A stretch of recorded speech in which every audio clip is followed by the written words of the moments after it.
everybody, it's Jeff Antoniuk. Welcome to Digging Deeper Jazz. Well, today I want to talk about clarity in our improvisations. We're going to use John Coltrane as a shining example. Well, so let's talk about this idea of clarity. Now, I think this is a big, some big confusion here. For a lot of us, jazz is this great, complicated, deep music, and a lot of us, I think, believe that our job is to be as obtuse as possible, as not understandable as possible.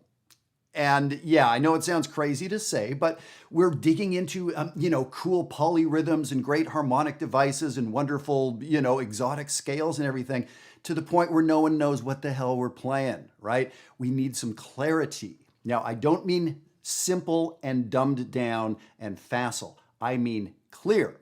So John Coltrane, one of the greatest improvisers of all time, played with great clarity, even as he was being, pretty advanced and challenging with his harmonic ideas. So we're going to look at something right there. Now, if you're a novice, like kind of new to jazz improvisation, this is going to be perfect because the approach we're going to use. You're going to see right away chord tones and being very clear with our note selection.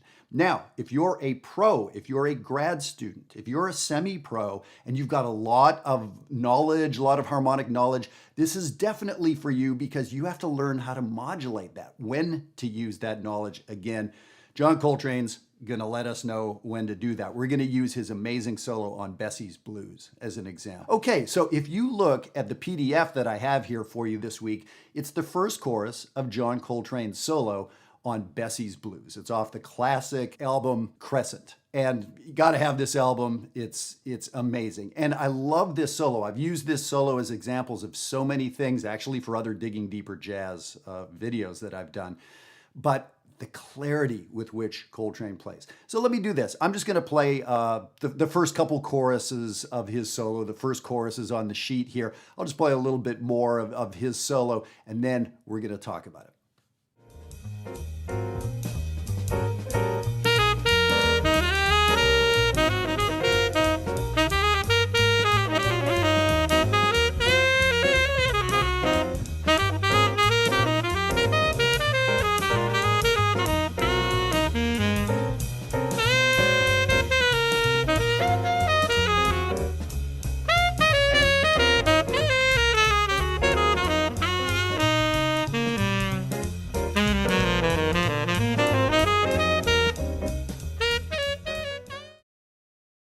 All right, couple choruses of Coltrane solo. And here's the thing, you should hear him play it. He plays it better than me. He's really good. Yeah, incredible solo. So the first chorus of which I put here, I put it in the key of F. It's in the key of E-flat concert. I put it here in F. It's a little simpler to look at, fewer accidentals. So the first thing I want you to notice, is there anything out of the key of the chord changes? Mixolydian scale on each of the three chords. Do you see any accidentals, any sharps and flats that take us out of the key? The answer is no. This is totally diatonic from John Coltrane, right? So yes, playing diatonic is allowed. You just have to be compelling as you do it. You have to play with an incredible sound and great time and momentum and intention and all that great stuff, right? So right here, we're seeing clarity of his harmonic and melodic vision. Does he get fancier? Does he play some chord substitutions later in the solo? Yeah, he does. But that is also incredibly clear when he chooses to do it. Cool. Now, let's look at some little bits of this solo, and we can see that he's beyond just rattling around inside the correct scale, how he organizes the notes in the scale. Check out the first couple measures.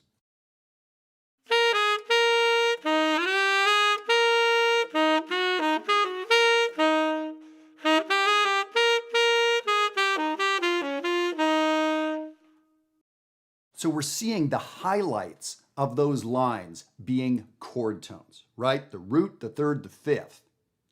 Seventh works in there too. But how everything's highlighted around those chord tones. There's lots of technique and triplets and ghosted notes and neighbors and things like that.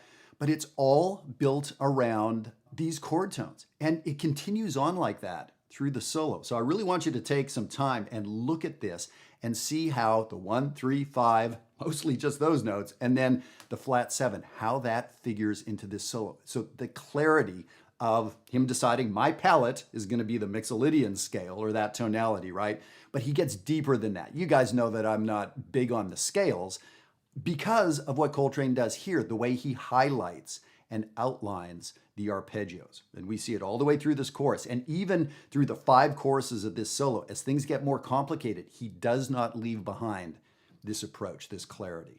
Cool. So now the second item on the sheet, what I did is, I was looking for what's underlying the fanciness of the melody. We do this when we analyze Bach or something like that. There's a lot of movement, but what is the melody that's hiding inside all those 16th notes of a Bach partita or something like that? That's what we're looking for. So let me play for you what I have in this second part. Now, could it be argued that I should add another note or take another note away? Yeah, whatever. But I think you're going to see that this is a really bare bones skeleton of what he's playing. So let me just play the first 4 measures for you, and then let me play what I wrote in the second item for you.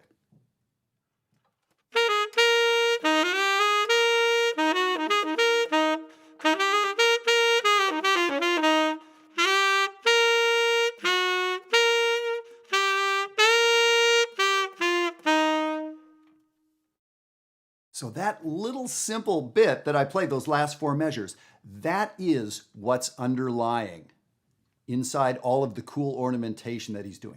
So simple. And of course, chord tones with this great direction. So that's what I did for the second example on the sheet, is wrote down the bare bones underneath what's going on behind his solo. So we see there's an absolute clarity, an absolute melody that's working. We could play item number 2, that simple thing there, and that would be a fantastic start to a solo. Let me do this. I'm going to play through this example one more time. I'm going to play item number 2 first, just so you can hear that little skeleton. Then I'm going to play Coltrane solo and see if you can hear that clarity, what's underlying it inside what he played. He fancied it up a little bit, but it was so clear.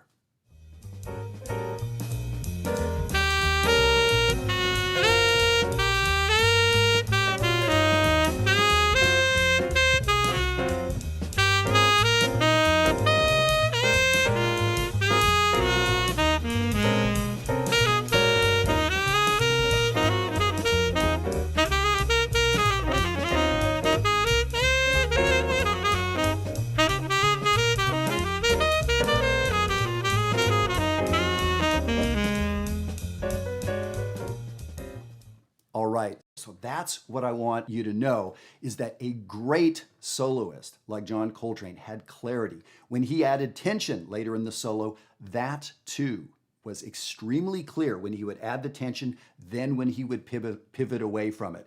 It wasn't him trying to be obtuse and difficult to understand the whole time. Were there solos like that that John Coltrane played? Of course. And yes, other people too. That would have been their artistic vision in the moment. But if you take 50 or 60 or 80 John Coltrane solos and listen to them, the clarity is what makes us come back to those solos. So that's really the big lesson here. And let me talk to you about one last thing. Look at that, those last couple notes that he plays, 2 from the end. And he lands on a note that would have been very confusing to me as a younger player. Over that F7, he lands on that B flat, a note that most of us have been coached. That's not a good note to land on or to stress the 4th scale degree. What's going on when he plays that C, B flat on my chart? How does that work over that F7? Why does it sound so good? And the answer is, I don't think he's playing F7 at all. That's what the chord is, but he's thinking already of the 5 chord there. The way I'm thinking about it, he's thinking that that's a C7. He plays the root to the flat 7, creates a tension, and launches off into his next solo. So lots of times when we're analyzing a solo, and we do this a lot inside Jazzwire, is when you see a chord and you see a couple notes that somebody played, of course, we're tempted to try to freeze time and analyze it vertically, this chord and this note, and how does that work? But we have to have some sense of context. What's coming next? Where did he come from? Where is she going now? That's important stuff to think about. So in the context of what's going on here, Coltrane, I think, is thinking of a 5 chord there, creating some tension to get into that next chorus. And again, it's clear, right? That note doesn't sound wrong. It sounds for all the world like it needs to be there. So the lesson for today, I'll say the word again, clarity. I'm going to invite you to play with greater clarity. Don't think that you have to be going for more and more complexity all the time. We don't know what you're talking about when everything is so complicated all the time, right? Clarity. How do we get there? By setting a harmonic or melodic palette and chord tones. That's what everything hangs on. Lots of chord tones. Analyze this. Sit and look. Get a cup of coffee. Sit down with this and look at what Coltrane was doing and how amazingly well put together it is, how clear it is.